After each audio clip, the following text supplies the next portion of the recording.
Eli sat on the roof of his old house, just like he used to. The night was quiet. No wind, no noise from the street. Just the sky full of stars, bright and cold. He held a small, worn notebook in his hands. On the cover, in faded marker, it said Project Starlink, me and Maya. Maya had moved away 2 years ago, not just to another town, to another country, then another planet. Her parents got jobs on Mars Colony 3, part of the New Earth expansion program. One day, she was there laughing in the schoolyard, helping Eli fix his broken drone, drawing constellations on the back of his math homework. The next, she was gone. A goodbye wave through a video call. Promise, we'll talk every day. They didn't at first. They sent messages.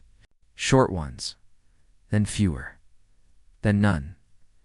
Eli didn't blame her. Life on Mars was busy. Time zones were messy. Signals took minutes to travel, and Maya, she changed. Her voice sounded different. Her smile didn't reach her eyes the way it used to. Now, Eli felt far from her, not just in space, in heart. He opened the notebook. Inside were sketches of rockets, notes about radio frequencies, and a list titled Ways to Talk to Maya Across Space. Some were silly. Use carrier pigeons? No birds. On Mars? Others were serious. Build a laser message system. Need power. Need help. He had tried. He really had.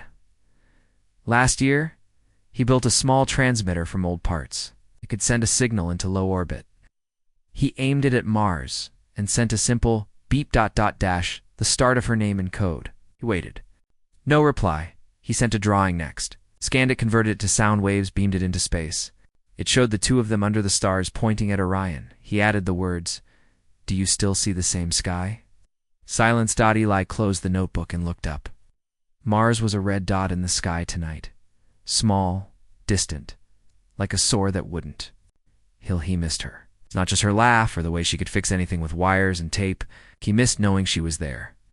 That if he looked up, she was looking up too. But maybe she wasn't. Maybe she had new friends, new stars, a new life. And maybe she had forgotten him. That thought hurt more than anything. He pulled out his old wristbanded gift from Maya before she left. It wasn't fancy, just a stretchy band with tiny LED lights. They had made them together. Sync them, she said. And no matter where we are, we'll be glowing at the same time. They synced it the night she left. Every night since, Eli pressed the button. The lights blinked in a pattern, blue, green, yellow, their pattern. But hers never lit up until tonight. Eli was about to put the wristband away when flash the lights blinked on. Not from his, from the sky. He froze. Then again, blue, green, yellow, faint but clear, like a star that blinked in code. His breath caught. He checked the time. 9:17 p.m. Their time. Her time. He looked up. Mars. Still red. But then another flash. From a satellite passing overhead. Same pattern, and another. From a drone flying home, and another from the street lamp across the road. One by one, lights across the town began blinking. Not randomly. In rhythm. In code blue. Green, yellow dot blue. Green, yellow dot. It spread. A wave of light, small but steady, moving through the dark. Eli stood up, heart pounding. Then his tablet buzzed. A message delayed from Mars, it said. Hey Eli, sorry I disappeared. Life here is different. I thought you'd moved on, but tonight I saw your signal. The beep, the drawing, I didn't reply because I was scared. Scared you'd think I didn't care, but I do. So I did something silly. I hacked the Mars Colony school network. Sent your light code to Earth through the relay sats. I don't know if it works. I don't know if you'll see it, but I'm looking up, Eli, and I'm blinking back. Maya, tears welled in Eli's eyes. He wasn't alone. He picked up the notebook. Flipped to a new page. Wrote at the top. Project Starlink Phase 2 under it. He drew a new plan. Not just lights and network. A chain of signals. Schools, homes, satellites. A web of light built by kids, teachers. Even old Mr. Klein from the radio tower. Humans had once sent messages into space hoping aliens would answer. Eli didn't need aliens. He just needed one person. And she had answered not with a shout, not with a grand return, but with a blink. Small, quiet, full of hope, he pressed the button on his WRISTB, and it lit up. And somewhere, millions of miles away, another light flashed back. The distance hadn't changed, but the silence had. And that was enough. For now, and maybe, just maybe for, always. Asterisk rain tapped on the window, like fingers trying to get in. Lena sat on her bedroom floor, headphones on, but not playing music. Just silence, the kind that grows when someone you love is far away. 2 years ago, her brother Kai left. Not for school, not for work, for Proxima Centauri B, new human colony on a distant world. He was part of the first wave, a botanist chosen to grow Earth's plants on alien soil. It's a once-in-a-lifetime chance, he said. I have to go. She smiled and waved him off, hugged him tight, said, come back soon. He never said he would. Now, Kai was 4.2 light years away. Hey, that meant every message took over for years to reach Earth, and another 4 for a reply. A single conversation could take a lifetime. They had sent messages at first. Videos of Lena's art shows. Kai's reports about red dirt and strange sunlight. But the delays grew heavy. By the time Lena replied to a joke, Kai had already moved. On to a new season, a new team, a new life. Then the messages stopped. Lena didn't blame him. How do you keep a bond when time itself works against you? She missed his laugh. The way he'd dance badly in the kitchen. How he always saved her the last slice of apple pie. Now her house felt too quiet. Her art felt flat. Her world smaller. She tried to reach him. Wrote letters. Recorded songs. Even sent a small clay sculpture of the two of them under a tree. But what was the point? He wouldn't get it for years. And by then, would he even recognize her? One night, she sat at her old keyboard, the one Kai taught her to play on. She pressed a key. A single note rang out. Then another. Then a melody. It's a silly tune they made up as kids, called The Sky is Green, and that's okay. It made no sense. But it was theirs. She played it through once. Then again. Then she recorded it. Just 30 seconds. Simple. Honest. She uploaded it to the Global Sound Archive public library of Earth's music, used by scientists, artists, and even deep space probes. She added a note for Kai. Wherever you are, I'm still here. I still play. Then she closed her laptop and went to bed. She didn't know that the archive was linked to the deep space Bikuna quiet system that sent Earth's culture into the stars. Every month, it compiled songs, stories, and sounds into a signal and blasted it into space. Not for aliens. Not for fame. Just in case someone out there needed to remember home. She didn't know that Kai, on Proxima B, had asked his colony's science team to monitor Earth's cultural broadcasts. Just in case, he said. I hear something familiar. Didn't know that 4 years later, on a cold evening under a purple sky, Kai was walking back to his pod when the base alarm chimed not danger. But data received Earth transmission, the AI said. Music file. Title. The Sky is Green and that's okay. Origin. Lena Voss. Earth, North America. Kai froze. He hadn't heard that song in years. He played it. The simple notes came through the speaker weak, crackling from distance but clear. He closed his eyes. He was back in their tiny apartment. Rain on the window, Lena laughing, making up lyrics about flying frogs and upside-down oceans. His chest tightened. He played it again and again. Then he did something no one expected.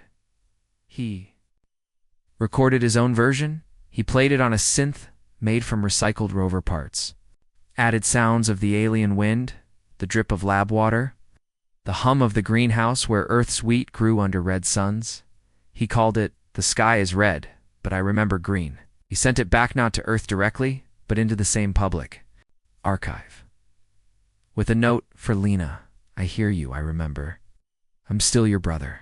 Back on Earth, Lena had almost given up. She still looked at the stars, still played their song. But hope had grown quiet. Then one day, the archive sent her a notification. New response to your upload. Received from Proxima Centauri B relay. Signal delay. 8.4 years. Her hand shook. She clicked play.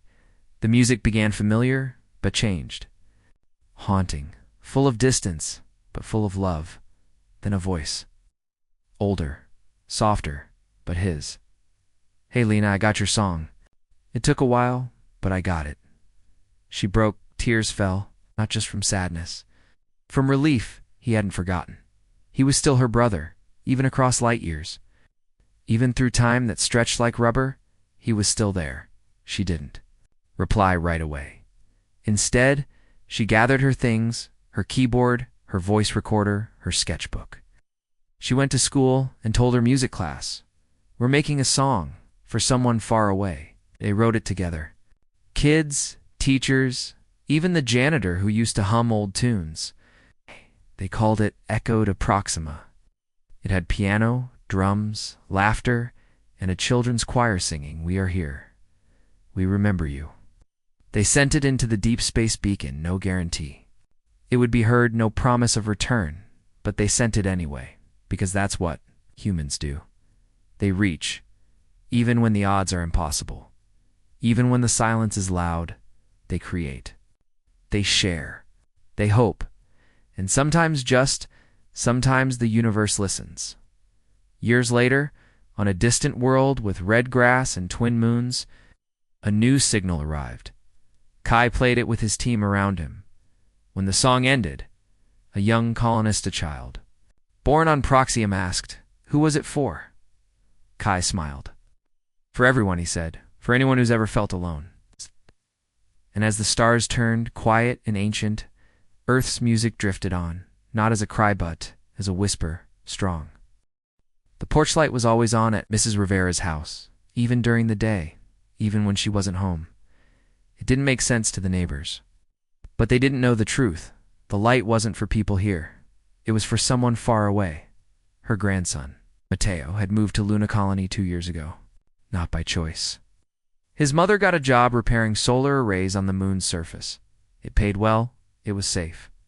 But it was one small step for a family, one giant distance for a grandmother's heart. They talked when they could, through video. Calls that often froze. Messages that took minutes to load. But over time, the calls got shorter, the smiles thinner. Matteo was busy, training, working, adjusting to low gravity, to air that came from machines, to a sky that never turned blue. And Mrs. Rivera? She stayed in her little house with the red door, tending her garden like always. But something changed. The roses weren't as bright. The tomatoes grew too slow. Even the sun seemed dimmer. She missed him, not just his laugh or the way he helped. Her pull weeds every Saturday. She missed sharing, showing him the first bloom of spring, the fat tomato he always ate right off the vine. Now no one saw her garden, so why keep it? One morning, she almost pulled everything up, shoveled the soil, threw out the pots, let the yard go wild. But then she saw the porch lights still glowing, and she remembered what. Matteo said the night before he left, "Abuela, if I can't see you, let me see your light. Just leave it on, so I know you're there." So she did. Every night, without fail, the light came on, and every morning, she looked up at the moon, hoping he could see it. But the moon was 384,000 kilometers away, and even if he looked, he'd never spot one small light. She felt foolish, but she kept it on. Anyway, then, one day, she had an idea. Not big. Not loud, just quiet and full of love. She went to her shed and pulled out old jars, wires, and a solar charger from Matteo's science fair project years ago. He had built a smart garden once, sensors that told you when plants needed water. She didn't need that now. She needed something else.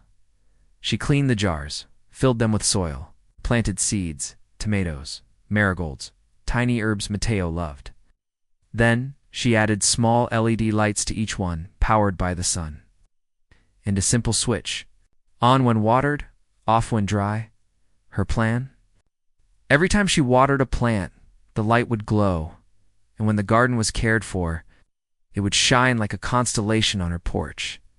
She labeled each jar for Mateo, watered with love. She didn't know if he'd ever see it, but maybe just.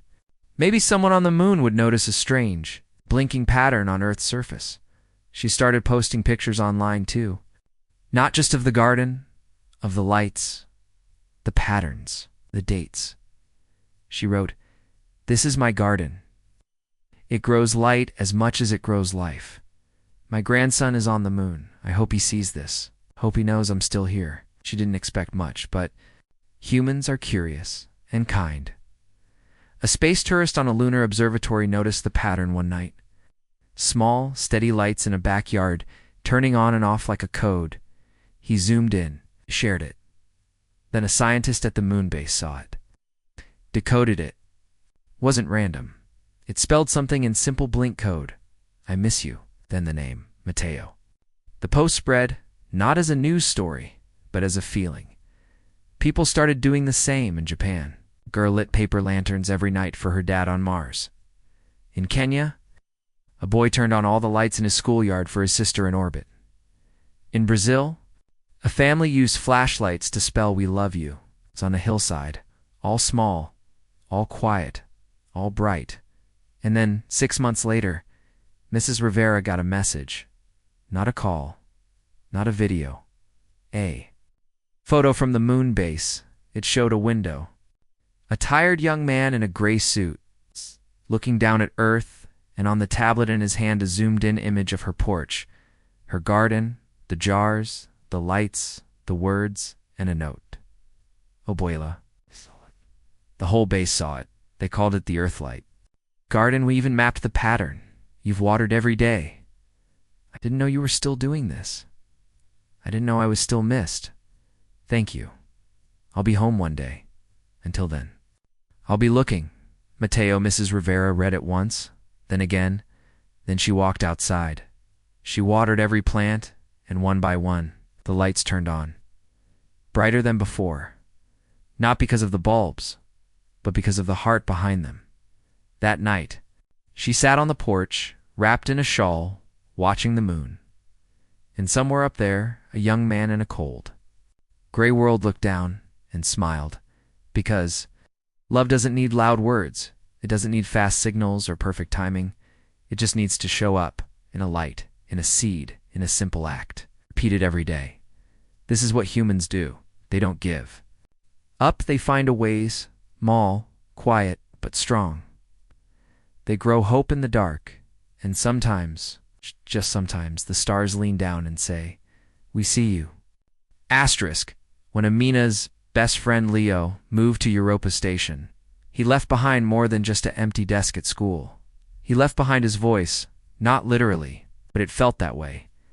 Leo had a laugh that filled rooms, a voice full of stories about deep sea, robots, forgotten planets, and the time he tried to teach his dog to sing opera. He even recorded audiobooks for fun.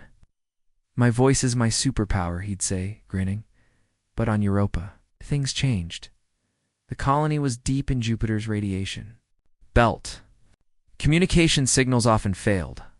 Audio broke up. Videos froze. And slowly, Leo stopped calling. At first, Amina sent messages. "Miss your laugh. We started a new book club. You'd love it. Remember that story you were recording? The one about the robot with no name?" No replies. Weeks passed, then months. She didn't blame him. Life on a metal bubble around Jupiter wasn't easy, but the silence hurt. It wasn't anger. It was absent, like a song cut off mid-note. She missed his voice most of all. One rainy afternoon, Amina sat in the school library, flipping through old audio logs for a project. She found a folder labeled Student Recordings 2023. Curious, she clicked, and there it was. Leo's voice, clear, warm, full of life. He was reading a short story. He wrote about a lonely satellite drifting between stars, sending messages. No one could hear. Amina froze. She played it again and again. Tears slipped down her cheeks. She wanted to share it. Not just with herself, with everyone, with him. But how? Then she had an idea. Not a big flashy plan. Just a quiet human one. She asked the librarian, "Can I start a project?" "A voice garden?" The librarian, Mrs. Cho, raised an eyebrow. "A what?" "A place where people leave voice messages for someone far away. Not for social media, not for likes, just for one person, and we keep them safe. Like seeds in a jar." Mrs. Cho smiled. "Yes," she said. "Let's build it." They cleared a corner of the library, painted a wall dark blue-like space, added soft lights like stars. Set up a small booth with a mic, a red record sign, and a notebook. The sign above it read, "The Library of Lost Voices, Messages to the Distant." At first, no one came. Then Amina recorded the first message. She sat in the booth, took a breath, and said, "Hey, Leo, I found your story today. The one about the lost satellite. I listened to it 3 times. You were right. It's beautiful. I still miss your laugh, but I'm keeping your voice safe here in case you ever come back. Or just want to remember home." Amina, she saved it too. A small silver drive, and placed it in a glass case labeled for Leo, Earth to Europa. The next day, boy came in. His sister was on Mars. He recorded a message, a joke only they understood, then a teacher. Her son was in orbit. She sang a lullaby, then another, and another. Soon, the wall filled with tiny drives, each labeled with a name, a place, a heart, for Nia Luna Base, for Dad Asteroid Belt, for you wherever you are. Mina didn't know if the messages would ever be heard. The drives were physical. No internet, no satellites, just real things. Kept safe, but humans are clever and kind. A news site picked up the story. School builds voice garden for those lost in space. It spread. Then months later, a reply, not from Leo, but from the Europa supply ship. Odyssey 7. A cargo drop included a small box for Amina. Inside, a note and a matching silver drive. The note said, "Amina, I heard about the voice garden. I didn't. No, you kept my story. I didn't know anyone was still listening, so this back, it's my new story. The satellite finds a planet, and someone turns on the radio. Thank you for being that." Someone, Leo, she played. The drive, his voice filled the library clear. Warm, alive. Students gathered. Teachers paused. Even the janitor stopped mopping. When it ended, the room was silent. Then slowly, everyone clapped. Not loud, not wild, but deep, full of feeling. That night, Mina added Leo's drive to the case. Now it read, "For Leo, Earth to Europa, and back." She looked at the wall full of lights, voices, hopes she didn't know if every message would reach its person. Maybe some never would, but that wasn't the point. The point was this: when someone leaves, you don't have to let go. You can keep them in a voice, in a garden of sound, in a quiet act of love. Because humans don't just speak, we remember, we preserve, we hope, and sometimes, across the cold silence of space, a single voice finds its way home. Not because of technology, not because of speed, but because someone, somewhere, refused to stop Bilavinthet being hardest, the most human thing of all. When Amina's best friend, Leo, moved to Europa Station, he left behind more than just an empty desk at school. He left behind his voice.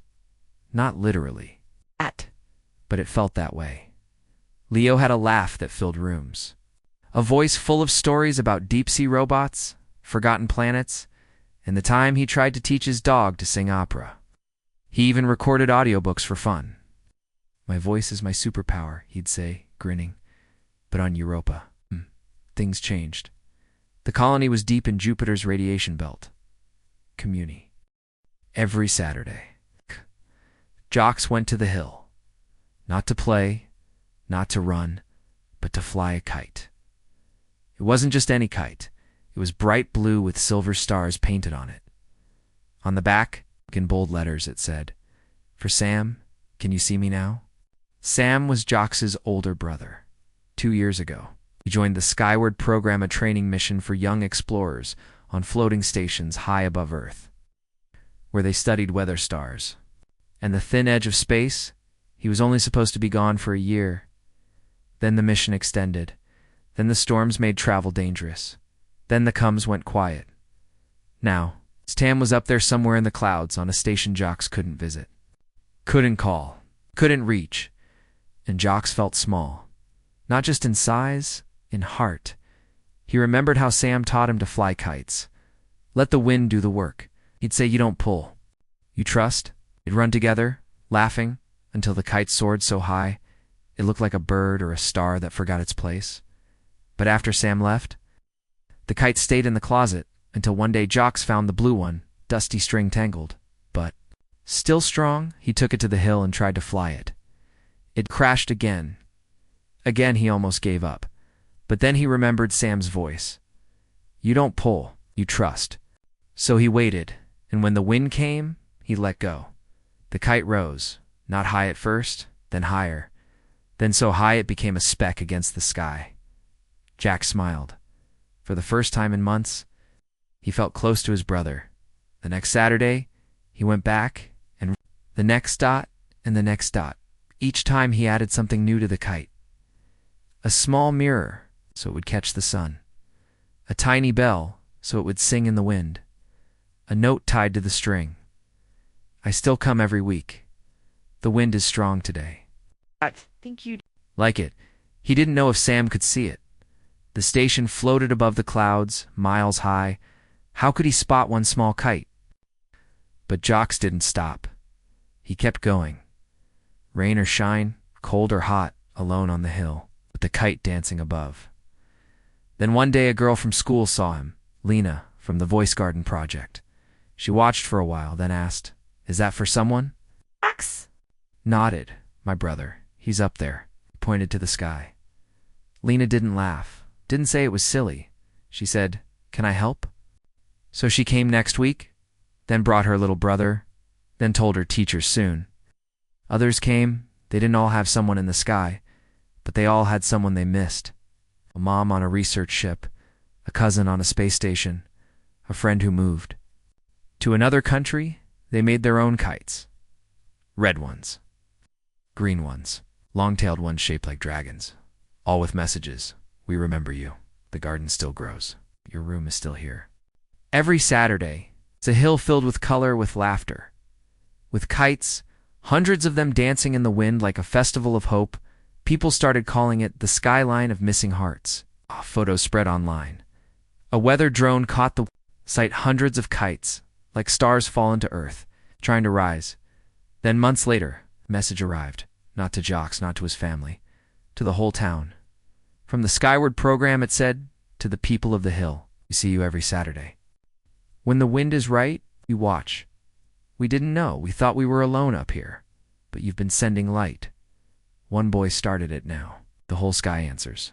"Thank you." Skyward Station 7 attached was a photo from above the clouds, looking down, and there, tiny but clear, was a sea of kites, and one blue one, higher than the rest, with words just barely readable. "For Sam, can you see me now?" The answer came a week later. Another photo, this time from inside the station. Sam stood at a window, holding a small blue kite, the same design. He'd made one from spare parts, and outside the station, taped to the glass, was a note. "I see you, Jocks. I always have. I'll be home soon. Until then, fly it every Saturday. I'll be watching."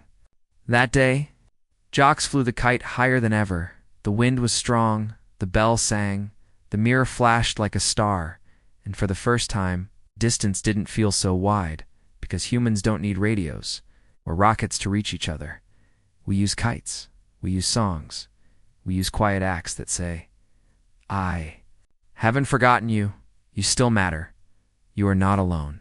And sometimes, just sometimes, the people we miss are looking down, watching for that one small lighting a sky full of silence. And when they see it, their heart rises too. That's not magic. That's human, and it's stronger than gravity. Asterisk, in a small apartment in Lisbon, an old clock ticks on the wall. Not fancy. Not loud. Just steady. Tick, tock, tick, tock. It doesn't show the correct time. It's set to 11:17. It's always.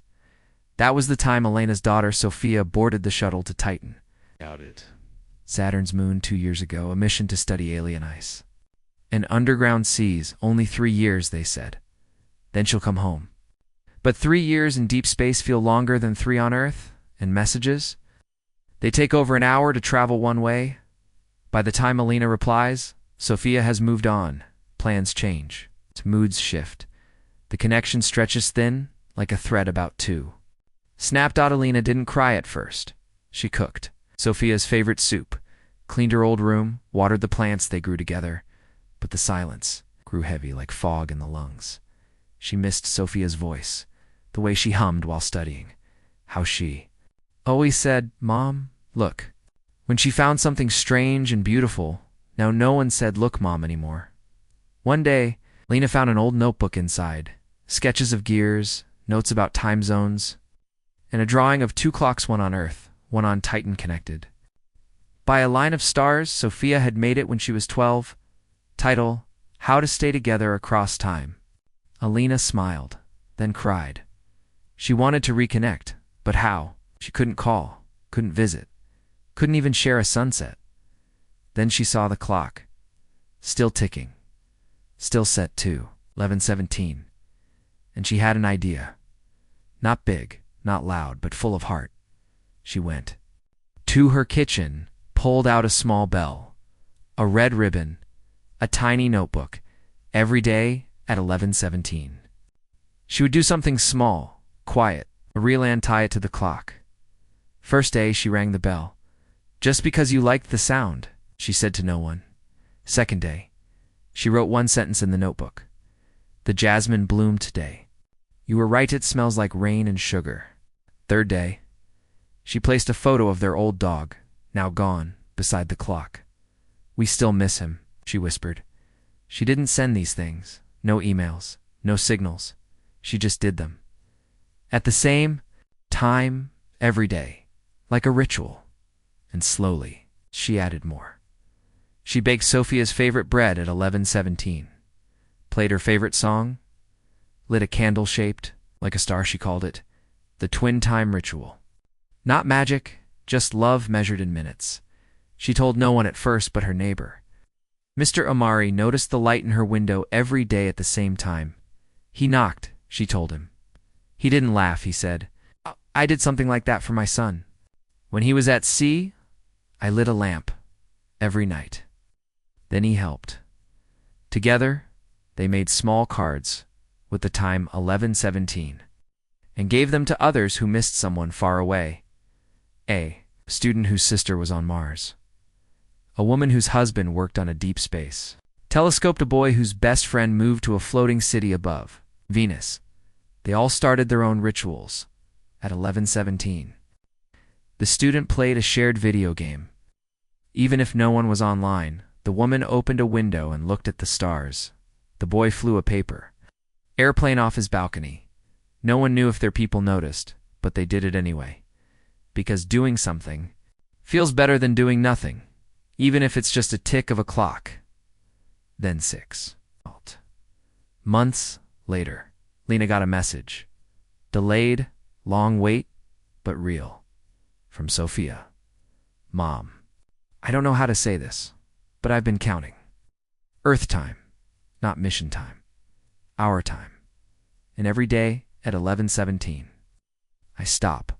I look out the window. I think of you. I whisper, I'm here today."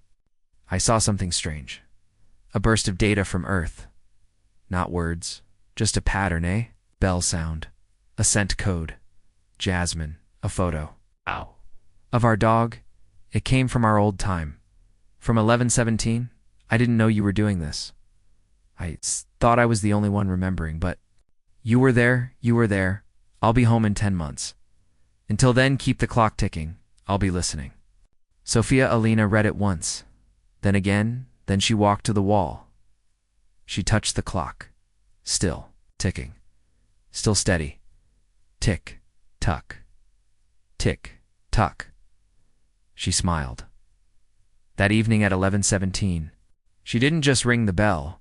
She opened her window, lit the candle, and played their song across the sky so loud the neighbors could hear, and one by one, lights came on in other windows. A bell rang.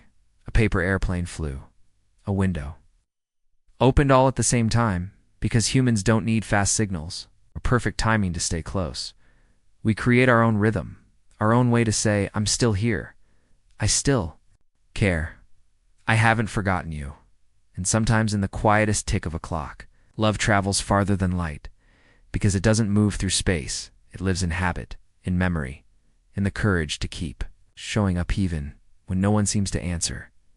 That's not just hope. That's human strength. Quiet, relentless, unbreakable. In a small coastal town where the sea met the sky, a boy named Theo sat on the sand every evening. He didn't swim, he didn't play, he drew with a stick. He traced shapes in the wet shore stars, constellations, and a long winding path between. 2.1. Labeled Theo Earth, the other Jin, Neptune Station. Jin was his best friend. They had been friends since first grade, building robots from trash, naming clouds, drawing fake star maps for planets no one had found. They even made a promise. No matter where we go, we'll always live under the same sky. But 2 years ago, Jin's parents got jobs on Neptune Station, a research hub floating in orbit around the distant blue planet. It was a big opportunity, but it meant leaving Earth farther than anyone Theo knew. At first, they messaged every week. Jin sent photos of the view, Neptune, huge and swirling, filling the window. Theo sent videos of storms over the ocean, saying, "See? We both love wild skies." But slowly the messages got shorter, then rarer, then stopped. Theo didn't know why. Maybe Skin was busy. Maybe he made new friends. Maybe he forgot. But Theo felt it like a hole in his chest. Not anger, just missing. He wanted to reconnect, but how? He couldn't call. Signals took over 4 hours each way. He couldn't send a gift. It would take months, if it arrived at all. And he couldn't just show up. So he did the only thing he could. He drew every night. He went to the beach. Used sticks, stones, shells, whatever he could find. And he made a map of the stars they had invented. The lion with 3 eyes. The spoon galaxy. The sleeping whale. All fake, all theirs. And at the center, a line of bright dots, their path connecting Earth to Neptune. He didn't know if Jin could see it, but maybe, just maybe, if Jin looked down at Earth, he'd see the lights of the town. And imagine Theo down there, drawing like always. He kept it up. Rain or shine, cold or hot, even when the tide washed his drawings away. He started again. One night, a little girl from his class watched him. Luna, she didn't say anything, just sat and watched. The next night, she came back, brought chalk. "Can I draw too?" she asked. Theo nodded. She drew a tiny spaceship, labeled it, "For my dad, Mars." Theo smiled. Night after night, more kids came. Then adults. They brought flashlights, glow sticks, colored stones. They drew their own constellations made up, just like Theo and Jin's. A dancing robot, a cake-shaped moon, a planet made of music, and every drawing had a line connecting Earth to somewhere far away. People started calling it the Shore of Lost Friends. Photos spread. A satellite passed over and caught the Sita, glowing beach. It was covered in light and shapes, like a message written in sand and hope. Then months later, reply came. Not to Theo, not right away. To the whole town. From Neptune Station to the people of the shore. "We see you. We didn't know." Every night, we'd look down, not just at data, at the lights, at the shapes. Last week, we saw something strange. A pattern. A fake constellation. The lion with 3 eyes.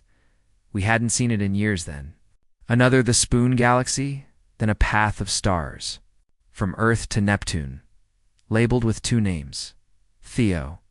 Jin. Jin. Eh? Cried. We all did. We thought no one remembered us. But you've been sending light. Thank you.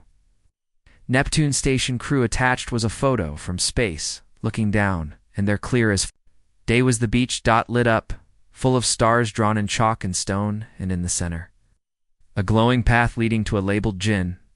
Theo couldn't breathe. He ran to the shore that night, drew bigger, brighter, with paint from the art room with lanterns, with every color he could find, and he added 1 new star labeled, the friendship that never left. The next message came. Just days later, from Jin. Theo, I'm coming home next year, but I already feel close every night. I look down, I see our stars. I remember our promises. You kept them. Thank you for not giving up on me. See you soon, Jin. Theo read it under the real stars. He didn't cry. Not this time. He smiled. Because humans don't need grand tools to reach across space. We use chalk. We use sand. We use made-up constellations and childhood promises. We create ways to say, I remember. You, I still care. You are not forgotten. And sometimes, just sometimes, someone far away looks down, sees a tiny light on a distant shore and whispers, there you are. That's not luck, that's love. That's human strength. Not in war, not in speed, but in the quiet. Courage to keep drawing stars even when the tide keeps washing them away. Because as long as we keep trying, the sky will always answer. Asterisk when the last Earth shuttle left for Proxima Station. Ben stayed behind. Not because he didn't want to go, but because someone had to keep the lights on. His sister, Mara, was on that shuttle, one of the final families moving to the new world planet. Orbiting a distant star. Earth was changing, too hot. Too crowded, the future was out there, among the stars. But Ben chose to stay. He worked at the Global Memory Archive, a quiet building near the coast that stored books, music, videos, and personal messages from before the Great Move. I'll look after things, he told Mara. Someone should remember where we came from. She hugged him tight. Don't be a ghost, Ben. Come when you can, he nodded. But deep down he knew. The trip took years. He might never see her again at first. They met. Short updates. Photos of her new house with red soil outside. Ben sent videos of autumn trees, the sound of rain, the old jazz record she loved. But over time, replies slowed, then stopped. Ben didn't blame her. Life on a new world was busy, and space is wide. Silence grows, fast when no one fills it. Still, he felt the ache of missing someone who's gone too far to touch. He walked the empty streets, opened the archive every day, even when no one came. He played Mara's favorite song in the quiet halls. Home is a feeling. He kept her room in his house, just as it was dust, gathered. But he didn't clean it.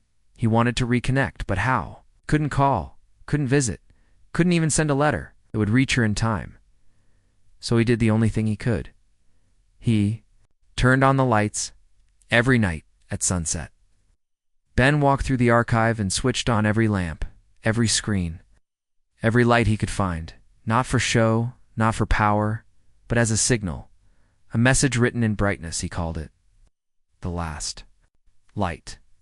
Not the last on Earth. Some others still lived in quiet towns. Farmers, scientists, caretakers like him, but the last on purpose.